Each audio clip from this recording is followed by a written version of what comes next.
ফিফাও চাই Ronaldo, Messi, Neymar খেলুক, যত জয় আসুক, যত পরাজয় আসুক, যত যাই আসুক, তাদের ইনকাম কিন্তু রোনালদো, মেসি, নেইমারকে দিয়েই। ব্রাজিল কঠিন পেয়েছে এবং তাদের তো ওঠা টাফ।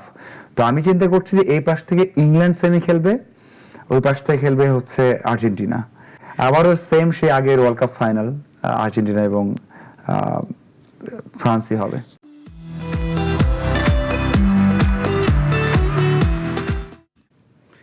দর্শক নাগরিকের নিয়মিত আয়োজন সংবাদ বিশ্লেষণে আপনাদেরকে স্বাগত জানাচ্ছি। আপনাদের সাথে আছি আমি সাখাওয়াত হোসেন, আর অতিথি হিসেবে আমাদের সাথে যুক্ত আছেন সিনিয়র ক্রীড়া সাংবাদিক মাজহারুল ইসলাম। মাজহারুল ইসলাম, আপনাকে স্বাগত। ধন্যবাদ। দর্শক, আপনারা জানেন এই মুহূর্তে সবচেয়ে আলোচিত ইস্যু বিশ্ব ফুটবল। বিশ্বকাপ ফুটবলের সবচেয়ে আলোচিত দলগুলোর একটির খেলা, ব্রাজিলের খেলা আজ। ব্রাজিলের সাথে শক্তিশালী প্রতিপক্ষ নরওয়ে। এই ম্যাচে কে জিতবে এবং কে হারবে, এবং ব্রাজিল যদি জিতে যায় কার সাথে খেলা পড়বে, এবং ব্রাজিল কি আসলে এই বিশ্বকাপ জিততে পারবে, কি হচ্ছে সমীকরণ, সেসব নিয়ে কথা বলতে চাই। মাজহারুল ইসলাম, প্রথমে একটু জানতে চাই যে আজকের যে খেলা, এই খেলায় ব্রাজিলের অবস্থা কি দাঁড়াবে? আপনি শুরু করেছেন যে শক্তিশালী প্রতিপক্ষ নরওয়ে, তখন চিন্তা করলাম যে আসলে শক্তিশালী কিনা।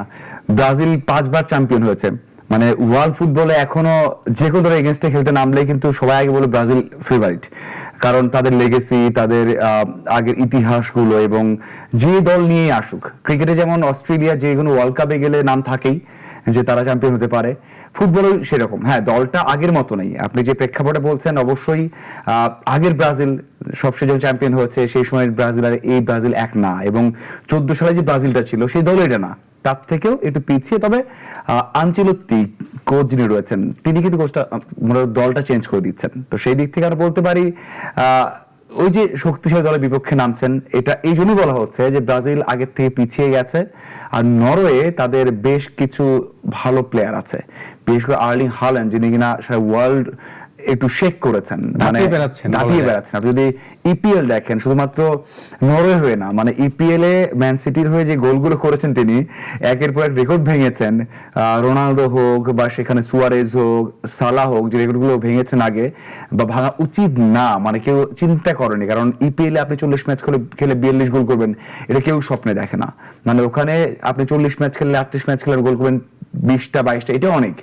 সেই কাজগুলো কিন্তু হাল্যান্ড করে এসেছেন। তো এই জন্য চিন্তা করা হচ্ছে যে, এবং তারা গ্রুপ পর্বে হোক, সব শেষ ম্যাচ হোক, সব জায়গায় ভালো একটা ছাপ রেখেছে। এই জন্য আমরা বলছি যে কঠিন প্রতিপক্ষ। আমিও মনে করি যে এই ব্রাজিল দলে কিছু জায়গায় তো অবশ্যই ঠিক হচ্ছে না, আপনি ডিফেন্স এবং মিডফিল্ডে যেটা হয় সেটা হচ্ছে না। এই জন্য আমরা অবশ্যই বলতে পারি যে হ্যাঁ, এই ম্যাচটা খুবই ইম্পর্টেন্ট হবে ব্রাজিলের জন্য, এবং খুবই টাফ হতে পারে, চ্যালেঞ্জ হতে পারে। তবে এন্ড অফ দ্য ডে আমার মনে হয় যে ব্রাজিল জিতবে।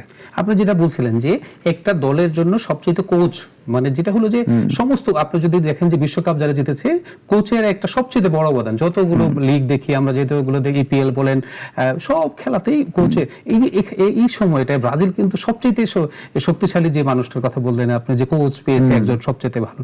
এই ম্যাচ, এই সময়টা, গত ম্যাচে আমরা দেখেছি উনি বলছিলেন যে নেইমারকে নামানো হয় নাই। এই ম্যাচটাই কি হবে, কি স্ট্র্যাটেজি দিতে পারেন উনি? দেখুন, আনচেলত্তি, মানে আপনি যদি অ্যালেক্স ফার্গুসনের কথা বলেন, মানে সারা ওয়ার্ল্ড ফুটবলের লেজেন্ডারি কোচ, মানে ম্যান ইউর কোচ ছিলেন, লং টাইম ছিলেন। তারপরে যে বড় কারণ আমার সেটা আপনি আনচেলত্তির নাম বলতে পারেন। এবং তিনি কেন ক্লাব ছেড়ে দেশে এসেছেন, তার তো দেশের দায়িত্ব নেওয়ার কথা না, কোন দেশে তিনি করাবেন না, কিন্তু ব্রাজিল চেয়েছে, রোনালদো, রিভেলদোরা তাকে পোক করেছে যে তুমি আসো, তুমি কাজ করো, ব্রাজিলকে হাল ধরো। এবং সবচেয়ে বড় বিষয় হচ্ছে তার কিন্তু স্যালারি অনেক, মানে আপনি সারা ওয়ার্ল্ডে যত কোচ রয়েছেন, মানে সর্বোচ্চ কোচ যে স্যালারি পান, ধরেন দেশম অথবা অন্য কেউ, তার থেকে ডাবল স্যালারি পান কিন্তু আনচেলত্তি। সো অবশ্যই তার ভরসা রাখতে হবে। আপনি এটাও খেয়াল করবেন যে ব্রাজিল দলটা শুরু থেকেই স্ট্রাগল করছে, শুধু মাঠের জন্য না, নেইমার ইনজুরিতে পড়ছেন, সেখানে রাফিনিয়া ইনজুরিতে পড়ছেন, কেউ না কেউ কম্বিনেশন সমস্যা হচ্ছে, কেউ ইয়েলো কার্ড খাচ্ছেন, ক্যাসেমিরো স্লো খেলছেন, মানে কোনো না কোনো জায়গায় সমস্যা হচ্ছেই। এই টিমটা এখন যে অবস্থায় আছে, শুরুর দিকে তার হাফ ছিল না। 4টা ম্যাচ খেলার পর মনে হয়েছে যে হ্যাঁ, ব্রাজিল দলটা ব্রাজিল হচ্ছে, এখনো ফুল হয়নি।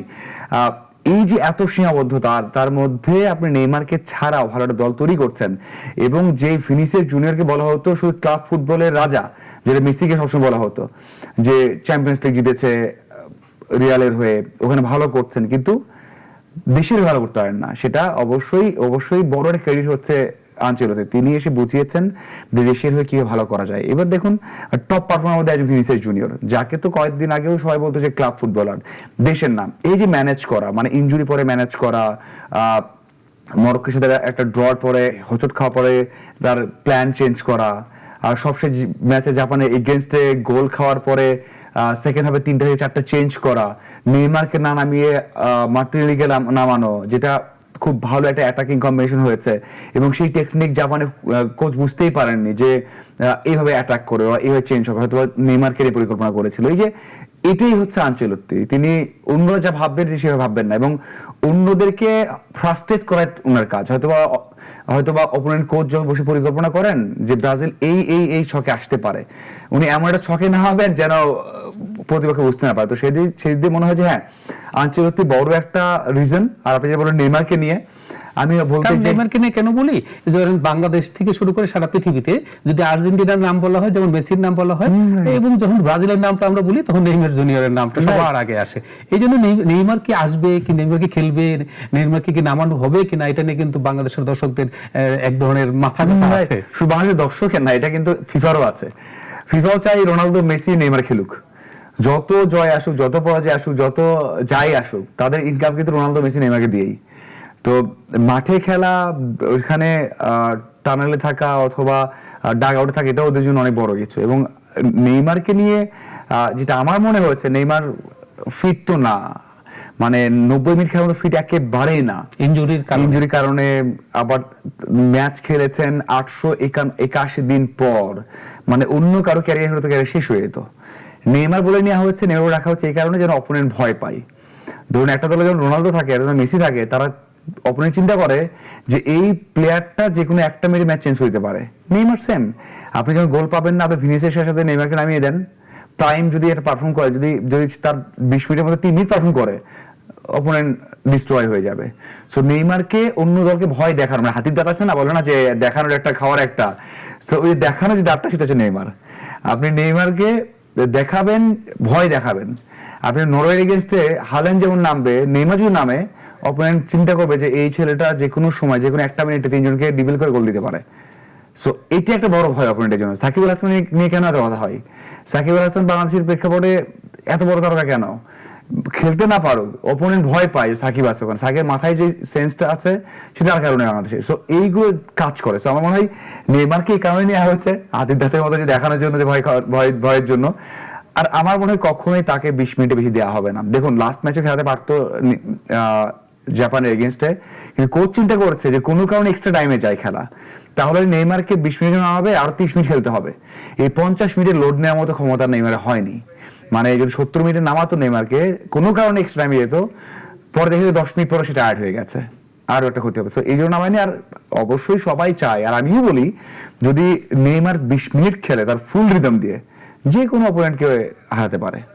আপনি কি তাহলে বলতে চান যে নেইমার নামবে, আমাদের দর্শকদের আশ্বস্ত করতে চাই, কিন্তু আমি সেই সাথে আরেকটা জিনিস জানতে চাই যে এই ম্যাচে এই অভিজ্ঞতার যে কথা বলা হয়, যে অভিজ্ঞতা নাকি তারুণ্যের উদ্যম, কোনটা জয় পাবে, আসলে কোনটা গুরুত্ব পাবে, আসলে সেই বিষয়টা। দেখুন ব্রাজিলের যে স্কোয়াডটা আছে, আমার কাছে মনে হচ্ছে এখানে সবচেয়ে বড় সমস্যা হচ্ছে তাদের এজ এবং রানিংটা। আমি আজকে যে চিন্তাতেই আছি যে গ্যাব্রিয়েল আছে, মার্কিনেজ আছে ওখানে, সাথে হচ্ছে সান্তোস, দানিলো, মানে ডিফেন্স লাইনে স্লো খেলেছেন পুরো টুর্নামেন্টে। যদি কোনো কারণে হাল্যান্ড, ওই যে হাল্যান্ডের ক্ষেত্রেও সেম, 10 মিনিট বা 20 মিনিট খেলেন, দৌড়ান, হেড করেন, তাহলে এই 4 জনকে ডিস্ট্রয় করতে পারেন। আমার মনে হয় যে গ্যাব্রিয়েলকে দায়িত্ব নিতে হবে, সবচেয়ে কম বয়স তার, এবং চ্যাম্পিয়ন্স লিগ ফাইনাল খেলেছেন, এবং তার সেই অ্যাবিলিটি আছে হাল্যান্ডকে কিভাবে বোতলবন্দি করে রাখতে হবে, আর্সেনালে অনেকবার করেছেন। তো আমার মনে হয় এটা খুবই জরুরি যে গ্যাব্রিয়েলের দায়িত্ব নেওয়া, যে হাল্যান্ডকে সবসময় মার্কিংয়ে তিনি রাখবেন। মার্কিনেজ যদি ওই সময় হেল্প করেন ঠিক আছে, কিন্তু আমার কাছে সবচেয়ে বড় সমস্যা মিডফিল্ডে। সেখানে যদি বলি যে গেমিনেস সাথে হচ্ছে ক্যাসেমিরো খুব স্লো খেলে, ভুল আমরা দেখেছি, তবে সময়ের সাথে ভালো করেছে। মানে যে ব্রাজিলকে আমরা শুরুর ম্যাচে দেখেছি, দ্বিতীয় ম্যাচে দেখেছি, তার থেকে এখন 30 থেকে 40% ভালো। এখন ওই আরো খারাপ ছিল। সেই সাথে তো গোলকিপারও তো তার অবস্থানও এখন সবচেয়ে আলোচিত গোলকিপারদের একজন। রাইট অ্যালিসন বেকার, আমরা সবাই জানি যে খুবই এক্সপিরিয়েন্স একজন গোলকিপার, এবং খুবই এক্সপিরিয়েন্স গোলকিপার, এবং এরকম স্টেজ পারফেক্ট। সো আমি কেন বলছি, হয়তো মনে হতে পারে যে শুধুমাত্র ব্রাজিলে খারাপ বলছি, কারণ ব্রাজিল দলকে আমরা যারা দেখে এসেছি সেই দল তো এটা না। এবং প্রথম ম্যাচ 1-1 ড্র, পরে ম্যাচে আপনি হাইতিকে হারিয়েছেন, সেকেন্ড হাফে গোল পাননি, খুব বাজে খেলেছেন, এরপরে ম্যাচটা জিতেছেন এবং লাস্ট ম্যাচে যেমন এগেইনস্টে গোল খেয়েছেন আগে, প্রথমে খেয়ে তারপর আপনি ধাক্কা লেগেছে, বাংলাদেশের দর্শকরা অনেক অনেক বেশি হতাশই হয়ে গিয়েছিল মনে হয়। সো সেই দিক থেকে বলবো যে এইগুলো বলছি বর্তমান প্রেক্ষাপট চিন্তা করে। তবে এই ম্যাচটা আপনি যখন চ্যালেঞ্জ হবে, কঠিন প্রতিপক্ষ, সত্যিই তাই, সত্যিই তাই। কোনো কারণে আগে স্কোর করে ফেলে নরওয়ে, তাহলে খুব ঝামেলা হয়ে যায়। এমনটা বলতে পারবেন না যে আপনি এই ম্যাচ হারবেও না, হারতেও পারে, এই সংখ্যাও তো আছে। সবগুলো ম্যাচ মানে শেষ 16 সবগুলো ম্যাচই আপনি যে কোনো দল হারাতে পারে। তার থেকে বড় বিষয় হচ্ছে যে আমরা বিচার বিশ্লেষণ বলতে পারি যেটা হতে পারে, কিন্তু মাঠে খেলা তো আলাদা বিষয়। আপনি প্যারাগুয়ে হারিয়ে দিয়েছে জার্মানিকে, মানে পুরো ওয়ার্ল্ড কাপের রং অর্ধেক কমিয়ে দিয়েছে। কারণ সব শেষটাতে আপনি দেখতে পারতেন যে স্পেন, ফ্রান্স এবং জার্মানি খেলা হচ্ছে, সেটা আমরা দেখেছি প্যারাগুয়ে এবং ফ্রান্সের খেলা, যেটা অনেকেই ঘুমিয়ে পড়েছেন দেখেননি। যদি এটা ফ্রান্সের খেলা, ফ্রান্স এবং জার্মানি হতো, সবাই জেগে থাকতো। সো এগুলো বোঝা যায় না, কারণ নকআউট স্টেজে আপনি কেপ ভার্দে দেখেন আর্জেন্টিনার সাথে কেমন খেলেছে। সো এরকম ম্যাচে যে কোনো দল জিততে চাইবে। আগে কি হতো যে আমরা ড্র করি, কোনো কারণে দ্বিতীয় রাউন্ডে যাই, ড্র করলে আমাদের বেস্ট পারফরমেন্স। এখন তো সেই অ্যাটিটিউডে থাকবে না, সবাই হারাতে চাইবে এবং সেই ক্যাপাবিলিটি আছে। এবং সবচেয়ে বড় বিষয় হচ্ছে হাল্যান্ডের দর্শক কানেকশন, আত্মবিশ্বাস, মাঠের পারফরমেন্স সবকিছু মিলে তারা খুব পিকে আছে এবং সেটা কাজে লাগিয়ে তারা লিড নিবে না, এটা আসলে বলা যাবে না। আমার মনে হয় যে ভালো একটা ম্যাচ হবে। কিন্তু আমরা যদি বলি যে বাংলাদেশের মতো বিশ্বের একটা বড় ফ্যান আছেন, বিশেষ করে ব্রাজিলের, ব্রাজিলের যে দর্শক তারা কিন্তু চাচ্ছে যে ব্রাজিল এবার বিশ্বকাপ জিতবে। কিন্তু আপনার কি মনে হয় যে বর্তমান যে স্কোয়াড এবং আপনি বললেন কোচের কথা, সব মিলিয়ে কি ব্রাজিল কি চ্যাম্পিয়ন হওয়ার মতো ভারসাম্য? না, এমন না, একেবারে না। যদি আপনি বলেন যে র্যাঙ্কিং এ 5-6 থাকবে, মানে ওয়ার্ল্ড কাপ জয়ের র্যাঙ্কিং এ, কারণ আনচেলত্তি আছে বলে আমরা রাখছি তালিকাতে। ব্রাজিলের কোনো কোচ হলে আপনি দেখতেন যে প্যানিক করেছে, ইনজুরি নিয়ে সমস্যা হয়েছে, প্রেস কনফারেন্সে কিছু একটা বলেছেন। কিন্তু আনচেলত্তি যা তার রিসোর্সেস আছে সেটাই খেলতে পছন্দ করে এবং তিনি সর্বোচ্চ চ্যালেঞ্জ নেন। যদি কোয়ার্টার ফাইনাল খেলে, সেমিফাইনাল খেলে, আপনি বুঝতে হবে যে এটা কোচের জন্য। মানে অবশ্যই প্লেয়ার ভালো আছে, কিন্তু কোচের টেকনিক, অন্য দলকে রিড করা, সবকিছু মিলে কোচের বড় একটা ভূমিকা সেখানে আছে। আমি মনে হয় যে আমি দেখি না চান্সেস। নেক্সট ম্যাচ, এই ম্যাচটাও টাফ। এরপরে হচ্ছে কোয়ার্টার ফাইনালে পড়বে ইংল্যান্ড অথবা মেক্সিকো পড়লে বেটার, কারণ তারা তো ম্যাচ খেলে, তারা ম্যাচ খেলে, জানে একে অপরকে। কিন্তু ইংল্যান্ড পড়লেও সমস্যা পড়ে যাবে। সো এরপরে আর্জেন্টিনা, যদি সেমিতে ওটা, আর্জেন্টিনা 100% উঠবে তা না, আর্জেন্টিনারও সমস্যা পড়তে হতে পারে। ওই পাশে আছে, তারা খেলবে হচ্ছে, এখন খেলবে ইজিপ্টের সাথে, এরপর খেলবে হচ্ছে কলম্বিয়ার সাথে, তারপর আসলে পড়তে পারে এই পাশ থেকে ইংল্যান্ড অথবা ব্রাজিলের সাথে। সো একটা সম্ভাব্যতা আছে যে ব্রাজিল আর্জেন্টিনা হতে পারে, কিন্তু সেমি পর্যন্ত যাবে এটা মনে হয় না, টাফ, খুবই টাফ। তার মানে এটা হলো যদি ব্রাজিল সেমিফাইনাল পর্যন্ত যদি ব্রাজিল এবং আর্জেন্টিনার ম্যাচ হয়, ওইটাই আসলে ফাইনালের মতো দর্শকরা নিশ্চয়ই মেনে নিবে। আপনি চিন্তা করে দেখেন যে শুধু আর্জেন্টিনা ব্রাজিল ম্যাচ মানে 90 সালে হচ্ছে সব শেষ। 1990 সালের পর এরপরে কখনো আর্জেন্টিনা ব্রাজিল খেলা হয়নি যতটুকু জানি। আর যদি এটা হয়, এটা তো ফিফা তো এর থেকে বড় রেভিনিউ পাবে না।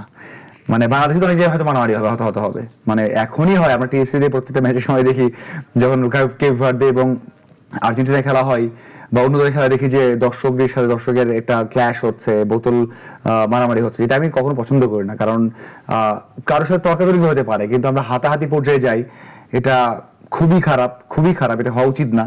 কিন্তু ব্রাজিল আর্জেন্টিনার ম্যাচ হলে মনে হয় না এগুলো কথা শুনবে, সেটা অন্য পর্যায়ে যাবে। যদিও আমার মনে হয় অনেক অনেক পথ বাকি, এটা হওয়া টাফ, খুবই টাফ। এটা একটা ম্যাচ ছিল, একটা ম্যাচ হতে পারতো আপনার, দেখুন ওইদিকে পর্তুগাল স্পেন ম্যাচটা অনেক বড় ম্যাচ। আমি ওটাই বলছিলাম যে দেখেন, ওই যে আপনি বলছিলেন যে এই যে জায়গাটার নাম বলছিলেন যে মেসি এবং নেইমারের পরে তাদের উপরে অনেকেই বলে যে রোনালদোর ফ্যান পেজ সবচেয়ে বেশি। ব্যক্তি রোনালদোকে যেমন আপনি পছন্দ করেন, আমি পছন্দ করি, এরকম হাজারো মানুষ আছে। এই যে রোনালদো, এই জায়গায় আপনার কি মনে হয় যে এই পর্তুগালের যে রোনালদো বা রোনালদোর পর্তুগাল, মানে যেটা হ্যাঁ রোনালদোর পর্তুগালের কি বিশ্বকাপ পাওয়ার সম্ভাবনা আছে? দেখুন, আমি ফ্র্যাঙ্কলি বলতে চাই, সাউথ কোরিয়া ওয়ার্ল্ড কাপ খেলেছে 12টা, আপনি কখনোই বলবেন না সাউথ কোরিয়া ওয়ার্ল্ড কাপ জিতবে। পর্তুগাল খেলেছে 9টা, যেটা অনেকেই জানে না। মানে পর্তুগাল তো ওয়ার্ল্ড কাপ জয়ের স্বপ্ন দেখে রোনালদোর জন্য, রোনালদো ছিল বিধায়ী। আপনি পর্তুগাল র্যাঙ্কিং 10-এ থাকে রোনালদোর জন্য। পর্তুগাল টানা 6টা ওয়ার্ল্ড কাপ খেলছে রোনালদোর জন্য। মানে এর আগে যে 80 বছর ছিল ওয়ার্ল্ড কাপের, 80 বছর বা 70 বছর, এর মধ্যে ওয়ার্ল্ড কাপ খেলেছে মাত্র 3বার। মানে সাউথ কোরিয়া পর্তুগালের থেকে বেশি ওয়ার্ল্ড কাপ খেলেছে। আপনি কখনোই বলবেন না সাউথ কোরিয়া ওয়ার্ল্ড কাপ জিতবে, আপনি জীবনে বলেননি, আপনি সত্যি বলেননি। সো রোনালদো আছে বিধে আমরা এতটা মূল্য দিই, এবং আমরা এটাও জানি যেটা সম্ভাবনা খুব কম। মেসি রোনালদো একটা দৌড়ত আছে, এই জন্য যত রোনালদোকে ছোট করা যায় সেই চিন্তা আমরা করি। আর রোনালদো ফ্যানরা চিন্তা করে যে বেশি অনেক ফ্যান যে মেসি গিয়ে ছোট করা যায়। আপনি মেসি নেইমারকে সরিয়ে ওখানে রোনালদোকে বসিয়ে দেখেন, মানে পর্তুগাল বাদ দিয়ে আপনি ব্রাজিলের রোনালদো, আপনি দেখবেন তার ফ্যান বেজ অনেক, মানে তার রোনালদো ওয়ার্ল্ড কাপ জিতবে। মেসি হিসেবে রোনালদো বসিয়ে দেন, আপনি দেখবেন যখন তার ফ্যান ফলোয়ার, বাংলাদেশের রিক্সাওয়ালা সবাই চিনছে, আমি ছোট করছি না রিক্সাওয়ালা বলে, সরি, মানে সবাই তো মানুষ, সবাই তো খেলা দেখেন, মানে যারা খুব কম খেলার সাথে থাকেন তারাও বলবেন যে রোনালদো আপনার জিতবে, কাপ জিতবে। কিন্তু এই পর্তুগাল নিয়ে আমরা তখনই কথা বলেছি ইউরো জিতবে, নেশনস লিগ জিতবে, ওয়ার্ল্ড কাপ জিতবে, হারিয়ে দিবে, সবকিছু রোনালদোর জন্যই। সো আমি আশা করি না, আমি হিউজ ফ্যান অফ রোনালদো, আমি হিউজ ফ্যান অফ পর্তুগাল, আমি পর্তুগাল কাউকে সাপোর্ট করি না, কিন্তু আমি এই স্বপ্ন দেখি না। আমার স্বপ্ন হচ্ছে সেমিফাইনাল খেলবে, দল জিতবে, ওয়ার্ল্ড কাপ টিকে থাকবে শেষ পর্যন্ত। শেষ পর্যন্ত সেই মানে তো গত বছর তো আমরা দেখেছি যে গত বিশ্বকাপে এর চেয়ে তো বাজে অবস্থা ছিল, সেটা কিন্তু অনেকটা পেরিয়ে গেছে। কিন্তু আমি আরেকটা জিনিস জানতে চাই যে আপনি যেহেতু বলছেন যে পর্তুগালে যাওয়ার সম্ভাবনা কম, ব্রাজিলও ধাক্কা খেতে পারে, আর্জেন্টিনারও এক ধরনের ধাক্কা আছে, তাহলে আমরা যদি বলি যে আমাদের দর্শকরাও নানা ধরনের প্রেডিকশন করছে, সব ফুটবল ভক্তরা নানা ধরনের প্রেডিকশন হচ্ছে, ক্রীড়া সাংবাদিকরা করছেন, তো আমরা দেখি যে এখন তথ্য প্রযুক্তির যুগে ও প্রেডিকশন করছে। তো আমরা একটু যদি আপনার দৃষ্টিকোণ থেকে, আপনি যেহেতু ফুটবল নিয়ে, ক্রিকেট নিয়ে, খেলাধুলা নিয়ে নানা ধরনের লেখালেখি করেন, এই জায়গায় কি মনে হয় যে কোন দুটি দল ফাইনালে খেলবে? হ্যাঁ, দেখুন খুবই কঠিন। আমি যেটা প্রত্যেকটা দল নিয়ে বলতে চাই সেটা হচ্ছে পর্তুগালকে আমি সেমিতে দেখি এখন, যদিও অনেকে বিশ্বাস করবে না, বলবে যে স্পেনের কাছে হেরে যাবে, সেমিতে দেখি। কারণ হচ্ছে নেক্সট ম্যাচ স্পেন, কারণ স্পেনের সাথে অনেক ম্যাচ খেলেছে, সবশেষ ম্যাচ জিতেওছে। মানে আমি আমার দল নিয়ে আগে বলছি, যেটা পছন্দ করে আমি, এই জন্য হয় ভাবি যে জিতবে, যদিও টাফ হবে। এরপর বেলজিয়াম, সেটাও জিততে পারে, কিন্তু ফ্রান্সের কাছে গিয়ে 3-0 বা 3-1 হেরে যাবে, সেটা আমার প্রেডিকশন। ফাইনালে ফ্রান্স খেলবে এই পাশ থেকে, এই পাশটা গেল রাখছি।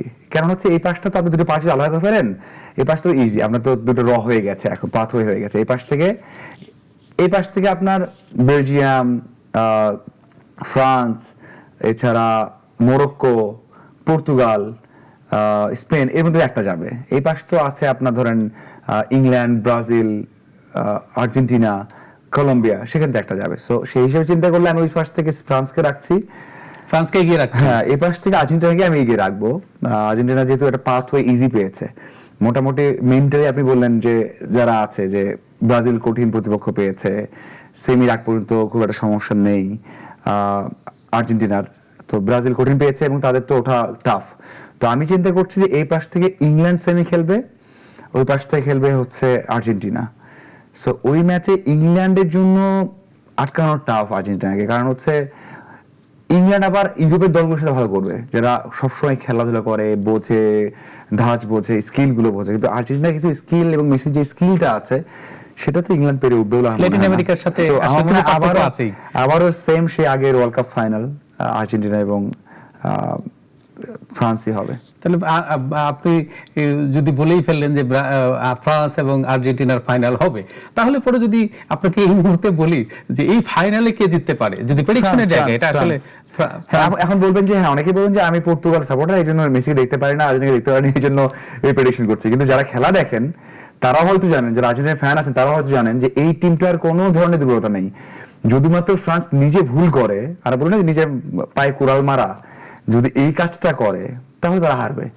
আপনি তাদের স্কোয়াডটা যদি দেখেন, তুখেমেনি, অলিস, এছাড়া হচ্ছে থিয়াগো, হার্নান্দেজ, এছাড়া এমবাপে, ডেমবেলে, বাকোলা, এই দলের কোনো ধরনের আপনি ভুল পাবেন না। আপনি প্যারাগুয়ের সাথে জার্মানি খেলে বলবেন যে হারতে পারে, মরক্কোর সাথে জার্মানি বলে হারতে পারে, কিন্তু আপনি ফ্রান্স খেলে আপনি বলবেন যে ফ্রান্স জিতবেই, মানে এটা এটা এমন একটা পর্যায়ে দলটা চলে গেছে, নিয়ে গেছে, তাতে আপনি আগে যে টিমটা ছিল আর্জেন্টিনা সেখান থেকে তো একটু স্লো হয়েছে, কেপ ভার্দের সাথে খেলেন, সামনে ম্যাচগুলো দেখলে বোঝা যাবে হয়তো বা স্কোরিং অ্যাবিলিটি, কারণ অন্যরা ফর্মে নেই। 11 গোলের মধ্যে মেসি 7টা করেছেন, একটা ওন গোল হয়েছে, সো সেই দিক থেকে 8টা গোল এদিকে হয়ে গেছে। সো আমার মনে হয় যে সবাই জানে যে ওই ম্যাচটা 45 এবং 55 হবে, যদি এটা হয় তাহলে আমি অবশ্যই এগিয়ে রাখবো ফ্রান্সকে। এবং ফ্রান্সের যে অভিজ্ঞতার অভাব ছিল গত মৌসুমে যে ফাইনালে হেরেছে তারা, মানে আমি অভিজ্ঞতার জন্য বলবো ওই স্কোয়াডটা অনেকটা স্ট্রং ছিল, ভালো ছিল, সে অভিজ্ঞতা হয়ে গেছে এবার। এবং ওখানে আরো একটা এমবাপে এবং মেসি দুজন দৌড়ত, যেখানে অমরত্বের পথে দুজনই আছে। 20টা গোল করেছে ওয়ার্ল্ড কাপে মেসি, এবং 19টা গোল মাত্র 3টা ওয়ার্ল্ড কাপ খেলে। এমবাপে করেছে 19টা, এবং একটা ওয়ার্ল্ড কাপ জিতেছেন এমবাপে 18 বছর বয়সে, 22 বছর বয়সে রানার্স আপ হয়েছেন, 26 বছর বয়সে আরেকটা ওয়ার্ল্ড কাপ জিততে পারেন বা রানার্স আপ হতে পারেন। তবে যেটা হচ্ছে আমার যেটা বিশ্বাস, সেটা আমি চাই, যেটা বললাম যে হয়তো বা পর্তুগাল সেমি খেলবে, এবং সেমিতে সেই ফ্রান্স এবং পর্তুগাল খেলা হবে। আমি 3-1 বললাম, যদি কোনো কারণে সৃষ্টিকর্তা সহায় থাকে তাহলে হয়তো বা ওই ইউরো যে ফাইনালটা হয়েছিল 1-0 গোলে জিতেছিল পর্তুগাল, সেই জিতে যাক, পর্তুগাল ফাইনাল খেলুক, এটা আমার কথা। বাট আমার মনে হয় যে ফ্রান্স আর্জেন্টিনা ফাইনাল এবং ফ্রান্স চ্যাম্পিয়ন। ধন্যবাদ মাজারুল ইসলাম আমাদেরকে সময় দেওয়ার জন্য। ধন্যবাদ। প্রিয় দর্শক, কথা বলছিলাম আমাদের বিশ্বকাপ ফুটবল নিয়ে, যে আসলে কোন দল বিশ্বকাপ জিততে পারে এবং ব্রাজিল আর্জেন্টিনার অবস্থান কি হবে, আসলে কি ফ্রান্স এবার বিশ্বকাপ নেবে কিনা। আপনাদের কি মনে হয় যে এই বিশ্বকাপটা আসলে কারা নিচ্ছে, ব্রাজিল, আর্জেন্টিনা, না আমাদের যে অতিথি বললেন যে ফ্রান্স, কে নিতে চাচ্ছে, নাকি পর্তুগাল? আপনাদের যেটা মনে হয় নিশ্চয়ই আপনারা আমাদের কমেন্টে জানাতে পারেন। আজকে এখানেই শেষ করছি, আগামী পর্বে দেখা হবে নতুন কোনো বিষয় নিয়ে, নতুন কোনো অতিথির সাথে। সেই পর্যন্তই ভালো থাকবেন, ভালো রাখবেন।